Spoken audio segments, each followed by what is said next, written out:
this episode of Let's Talk Someone Six Sports. My special guest is Colt, and we will be talking some Bills football. How do you think the Bills will do in 2 weeks against the Green Bay defense? Hey, Robbie. Yeah, man. Thanks for having me on. Appreciate you inviting me on the show to hang out with you here a little bit. Super exciting. Obviously, we're chatting on the bye week, right? So everybody's kind of hanging out. Like, I think everybody gets so excited that they don't want the bye week to happen because we want to keep watching the Bills play.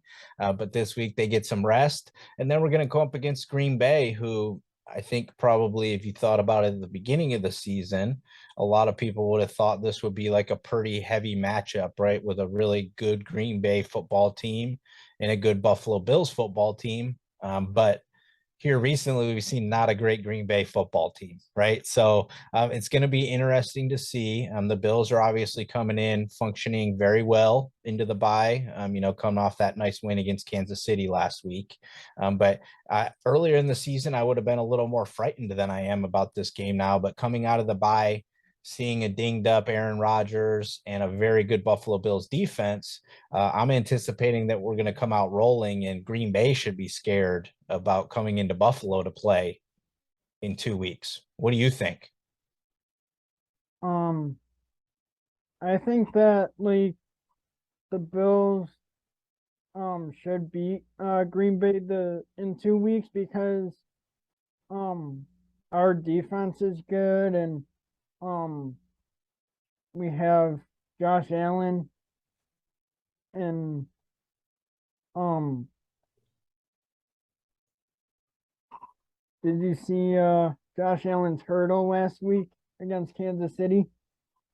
Oh yeah. I think I love that you made that one of the points of emphasis, right? Was that, well, how are we going to, why should Green Bay lose? Well, we have Josh Allen, right? Or some people are calling him now Josh Allen, right? So it's funny. And I got to see the hurdle. I was at that point in time, I was probably nervously pacing back and forth watching the game, like, because it was getting kind of touch and go there for a little while. But the young man is just phenomenal. And I think, maybe if we were playing Aaron Rodgers 10 years ago, even though I know he won the MVP the past couple seasons, I just think that 10 years ago, Josh Allen right now versus Aaron Rodgers would have been a great matchup. Right now, Josh Allen is just absurd.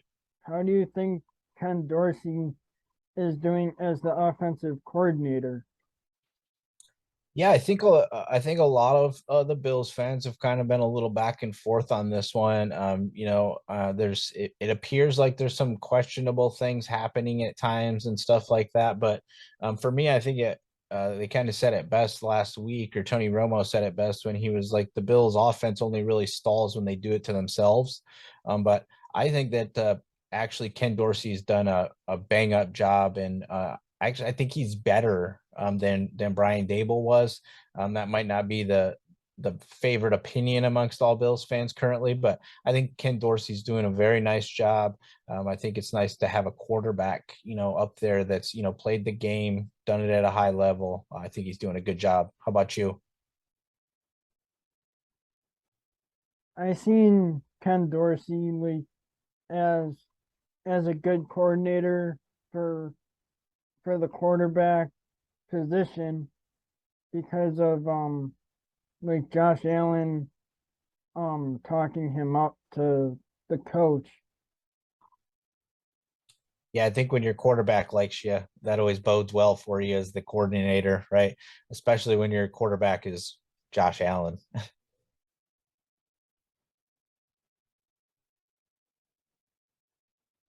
Um how many points do you see the Bills getting against the Packers?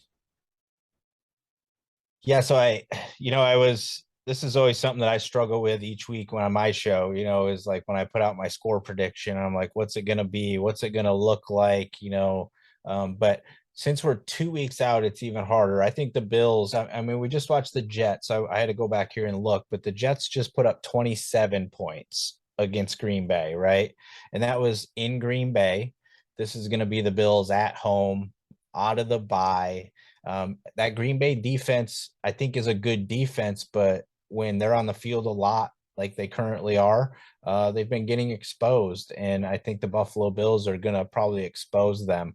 I wouldn't see anything unless something crazy happens. You never know. But we've got to be north of 30 points, I would imagine, against them easily, if not north of 35 points, probably, maybe in that. We might even get to like a 40 something, burger like we did against Tennessee. What do you think? Only I think Green Bay and the Bills, I think we can get to like 40 plus. Yeah, I think so too. I think the key is always going to be right. Our kind of Achilles heel has always been, does the run defense show up and kind of isolate the game, to make it one dimensional, because they do have Aaron Jones, they do have AJ Dillon. Those are good running backs. But if the Bills defense comes out and does a nice job like they typically have been doing, and they really harass Aaron Rodgers and make him do a lot with his arm, that should bode well for us. I would anticipate that we're right up there in that, winning this game easily. It feels kind of crazy to say that about, a game a couple weeks out against the Green Bay Packers, but it feels like it should be an easier win than what we just did against the Kansas City Chiefs. How do you think, like, after the bye, the Bills will finish out the season? Yeah, so I, I predicted 15-2, or I was in that like 12-5 range, because there was a couple games that were questionable, but most of those games I would have said were in the beginning of the season, and we already played them, and we came out of it 5-1. So I think moving forward, I'm not seeing too many any other matchups. Now the Jets will be a little more than I think most of us anticipated. The Dolphins are better this year. The Patriots will probably find a way to affect us maybe in a game. But looking at the rest of the schedule, you got a good Minnesota team. You do have Cincinnati late. I think that the Bills are probably maybe in for a loss the rest of the way, maybe one more loss. And so I'm thinking we finish 15-2, 14-3, somewhere in there. What do you think? I've seen a few predictions like where they would say it's like 16-1 or something. But Yeah, I we but I think like um maybe they can go 14-3. Yeah, I mean, I don't think anybody's going to be disappointed if that's the case, right? And a lot of the teams that we're going to be competing for the number one seed with are already at 2 losses. So 3 losses should still probably secure you a top spot, right? So I think that if we're talking about that number one seed, I like that. I think if we can finish somewhere around there, 14 wins, I mean, realistically, the way the AFC is going, somebody with 13 wins may get the number one seed. So I think that our path the rest of the way is a little nicer than it was in the beginning. We're going to get a few more home games, kind of in a row here. We get a little more prime time action, but we still have Josh Allen. And as long as he's upright and the defense is playing this good, there's not a lot of teams that can beat us. So I do see us finishing well. Um, where do you see the Bills in the next 3 seasons? Yeah, I like this. When I saw you sent this over, this is a good question, because there are, I think my initial reaction was, well, the same place we are right now, right? I feel like we should be doing the same kind of things. We should be one of the best teams in the AFC. We should be competing for titles, still in 3 years. That's Von Miller still supposed to be here for that amount of time, right? So, but I think there are some intriguing things that are going to take place. You have Dawson Knox, who we just took care of, but you have Edmonds, you have Oliver, you have some other pieces that you're going to have to really think about paying here. Jordan Poyer wants more money. What does it look like with Micah Hyde coming back? So there's different pieces, but I don't think the Bills are really falling off like a cliff anytime soon, right? I feel like they should be just kind of continually a perennial contender in the playoffs, where on any given week, because of Josh Allen, Stephon Diggs, a good defense, that's the other piece of it is, how much longer do we have Leslie Frazier, and does something happen with the defense, in the next 3 years? So for me, though, it should be much more of the same. How do you feel? I think like it should be about the same unless they lose Leslie Frazier to a head coaching position. Yeah, I agree. That's going to be interesting. And plus, even if he doesn't get a head coaching position, he is in his 70s now too. So he's getting older, and he might just decide that it's time to hang it up, especially if the Bills win a Super Bowl. Maybe that's all that he's hanging around for. And he decides after this season, if the Bills win a Super Bowl, that he's going to hang it up. Hopefully and probably fortunately, is we have somebody in the room that has been learning behind him this whole time that can step in, and you still have those same players, right? So you don't really lose that. But yeah, Leslie, when that happens, it's going to be very interesting to see what happens to the Bills. Um, do you have any questions? I mean, what's been your favorite game so far this year? Because we've had some really nice blowouts. We've had some big wins against teams that we want to win against. But like, what's been your favorite win so far? My favorite win from the Bills season was the Kansas City game. Yeah, yeah. I mean, I think that one's huge, right? It's a big win for me. The Baltimore win was a really big one because I did have that marked as one of the ones where we could potentially drop a game going to Baltimore. Lamar's a good football player, so but I went to the Monday night game, and that blowout was pretty fun. So I mean that was a fun one too. Who's been your favorite player on offense so far that's like really sticking out for you? The one that's been like sticking out for me is um Gabriel Davis. Mm. Hmm. How do you feel about the running backs? Do you want us to trade for one of these big time running backs that everybody's talking about, or are you happy with who we have? Um, I I like the rookie James Cook. Hmm. He he's been doing good for us in place of Zach Moss. Yeah, he's been getting a little bit more playing time. He had some trouble with some drops and stuff. And when you're on a really good football team, it's hard to move up the depth chart. But yeah, it's going to be interesting. Zach Moss being down last week is it's an interesting thing, especially with all the rumors floating around. When do you think Trey's coming back? You think after the bye week against Green Bay, or do you think it'll be after that? I think maybe they'll they'll let him sit for the Green Bay game and bring him back maybe like the the following week or the week after that.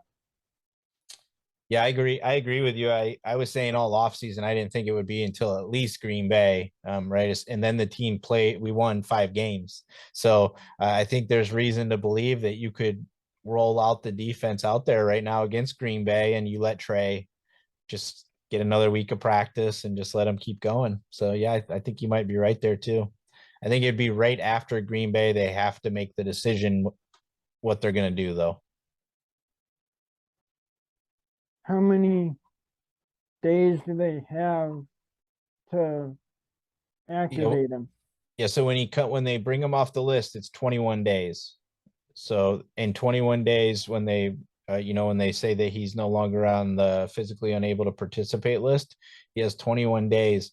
And at that 21 days, they can say that they can bring him up to the active roster, but just keep him inactive on game days. Or they could put him back on IR, but that would in terms end his season. So he wouldn't be allowed to play at all. Or they could put him back on the PUP list, and then he'd have another opportunity to come back this season. But I think all signs point to he'll be active on the active roster, if not maybe not playing, but he'll probably be on the active roster, I would guess.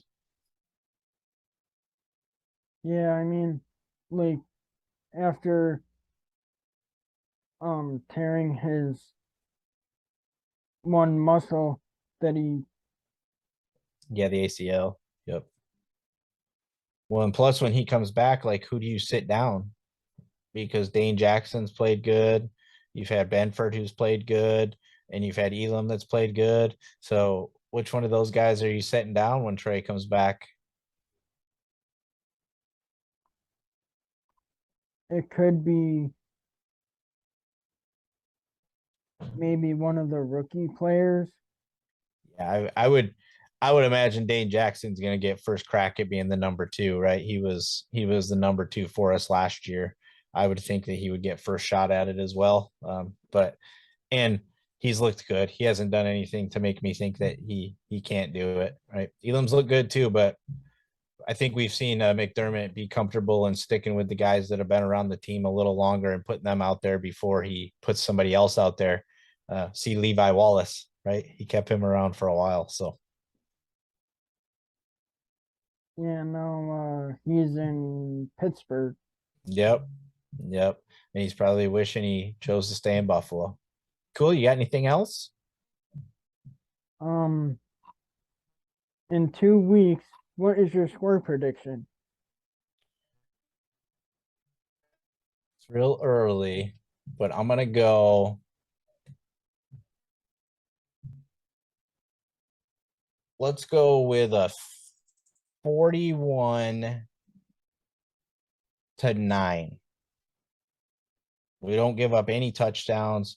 They get a couple field goals maybe late on us in the blowout.